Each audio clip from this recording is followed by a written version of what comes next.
Good afternoon, everybody. Today is Monday, September 2nd, 2019, Labor Day. It also just happens to be the fifth day of my 33-day challenge. Now, the 33-day challenge was a challenge to myself to uphold the breatharian lifestyle as well as breatharianism. What that means basically is a Sanskrit term for withholding your sexual urges, otherwise known as withholding your seed or not ejaculating. The reason for this is because I would like to build my energy as much as possible, and hopefully in the next 32 days I will have a life-changing event where the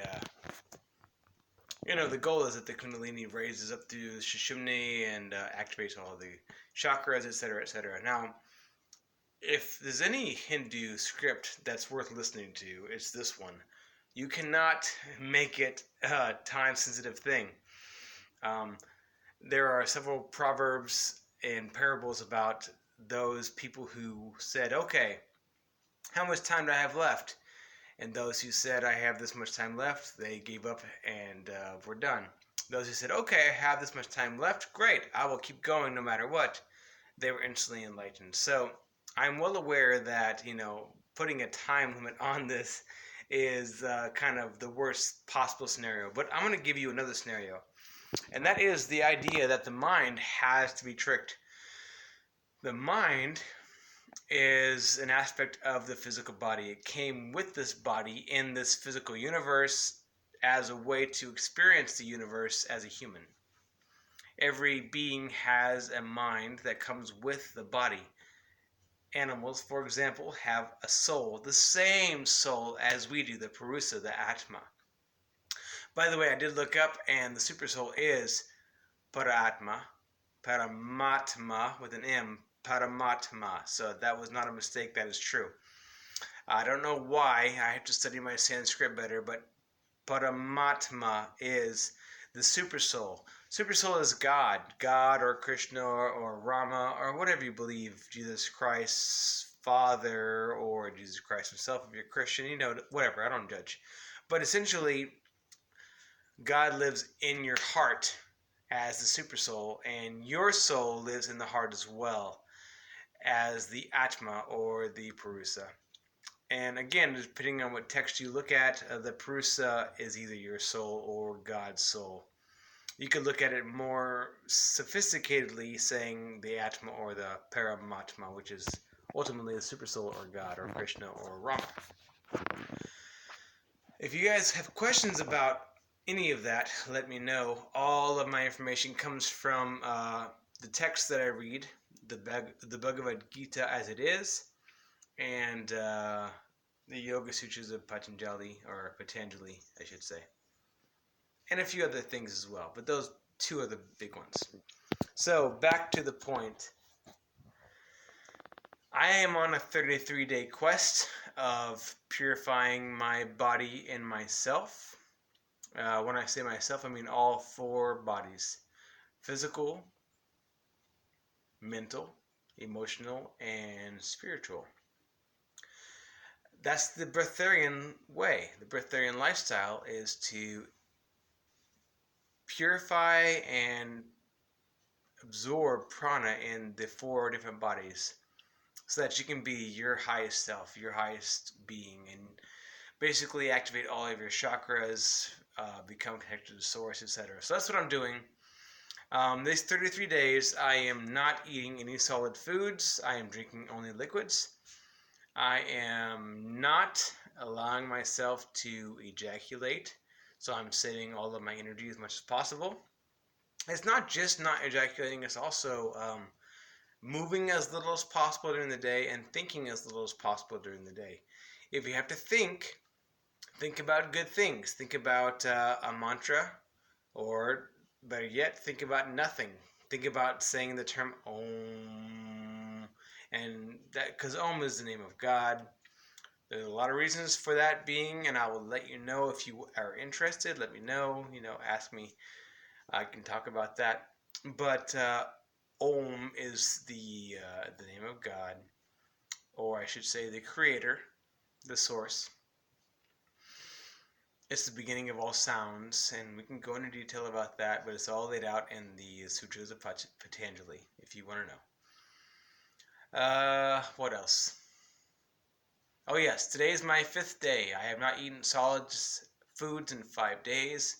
My wife has made this much easier than normal because she has made soups and she has blended the soups up to puree for me to consume, which means I don't have to drink only juice every day because juice is great, but it does get boring on the palate. Now, part of the goal of enlightenment is to stop having cravings, stop caring about the attachments of this physical universe, but the mind is cunning, the mind is tricky, and you have to do it slowly. You have to do it one step at a time. So, yes, I could say no masturbation, no pornography, no food, no cigarettes, no beer, no blah, blah, blah, blah. But the mind would basically break, and you would fold in after just a few days. So, a more intelligent and long term solution is to slowly break yourself of one thing at a time. So the first thing I broke myself of on July 19 was cigarettes. I'm not smoking anymore, and that I have been very, very good at holding by. I have not cheated on that at all. However, I did eat a lot of solid foods recently, and that's why I decided to do this pact of 33 days of no solid food. No solid food and no ejaculating. I'm human. I'm subject to the same cravings as everyone else. So sexuality is definitely a real craving, and I don't want to call it NoFap because NoFap is very popular right now, but I'm trying to not do any sexuality at all. Even with my wife, nothing. Just hold back. So once again, this is the 5th day. Today I did do a trap workout. I worked out my traps, my obliques, and my posterior deltoids and lateral deltoids with band pull-aparts. Once again, there is a logical explanation to muscle growth and how is the best way to achieve it. So I have a book about that, and I'm happy to talk about the book. I already have in several of my past videos, but if you're interested in the correct formula to promote muscle growth and the timing to do so, let me know.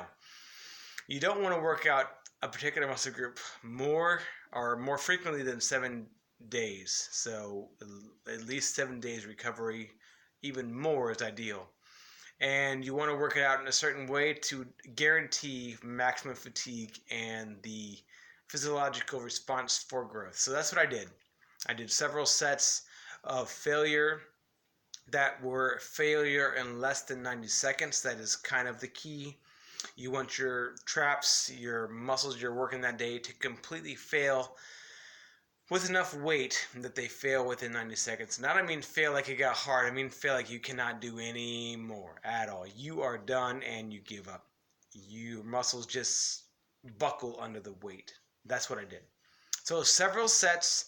Supposedly you only have to do one set of complete failure, correct failure of under less than 90 seconds to elicit a muscle growth response, but I want to secure the growth. I want to ensure it, if you will.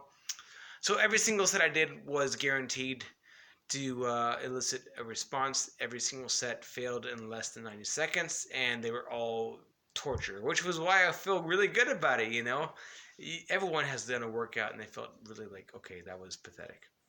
But when you start doing this principle, you feel really good about your workout. So I expect a response, and I will not work out my traps again until next Monday, which is 7 days from now, maybe even further than that. So I think this video pretty much encompassed what I wanted, talking about my goals, my current plan and pact with myself and the universe, and how so far it's working out splendidly. Oh, by the way, I did watch a really, really great video by another YouTuber about body fat percentage and how to judge yourself on what body fat percentage you most likely are, judging how you look, and the calculations on how to figure out what your goals are and how long it will take to get there. Since I don't know if anyone's watching, I'm not going to post that video in my description unless I hear someone talk about it and say they're interested. So let me know if you are interested. I will post it below or in the next video. I think that's all. Thanks for watching. Hope you have a great day. I know I will. Goodbye.